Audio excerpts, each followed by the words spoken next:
We're talking about health secrets and mistakes many women make, and here to help us out in the discussion is editor-in-chief of Redbook Magazine, Jill Herzig. Welcome back, Jill. Thank you so much. Great to be here. Thank you. Thanks. So let's talk about some of the health mistakes you all discussed in the February issue of Redbook. Yeah. Well, winter is not generally the healthy season. Winter is the season when we start sort of giving up on everything and saying, well, in the spring, I'll just deal with it. Sure. So, you know, I mean, it starts with antibacterials. This is cold and flu season. We're all a little paranoid about catching this stuff.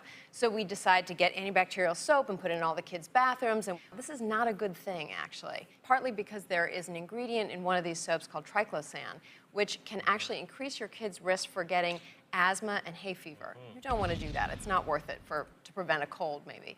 And also because this is all contributing to the development of superbugs, which you guys have talked about a lot on the show, where these resistant to antibiotic infections. So you're saying there's a difference between being germ-aware versus a true germaphobe? Don't be a germaphobe. Don't overdo it. Partly because soap and water is enough. You don't, it's like swatting a fly with a sledgehammer. You don't need to do it.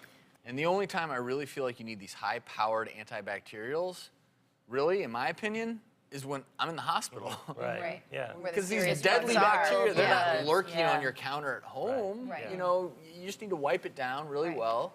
And just, you know, you teach your kids, just wash their hands. Yeah. The I normal love stuff. it. Yep. So what else? So, okay, another big mistake is not wearing SPF. You go out, it's freezing, you think, why do I need this? And, you know, only this part of me is out there in the sun.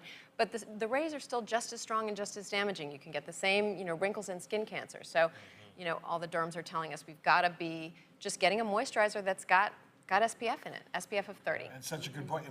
As important or more important to moisturize during the winter because it's more drying than summer when it's more humid. So right. A lot of people forget that sun will bounce off the snow and hit you from below, so you kind of get it. And let's not twice as bad. forget the lips, too. I mean, you want to protect them from the wind, the cold, but make sure that your lip gloss has some SPF, too, to protect them from sun damage. Absolutely. And our last mistake is, at Redbook, we call it climbing into the carb cave, which, you know, in wintertime, we were looking at a study where 42% of people said they don't choose their food for health in the winter, they only choose it for comfort.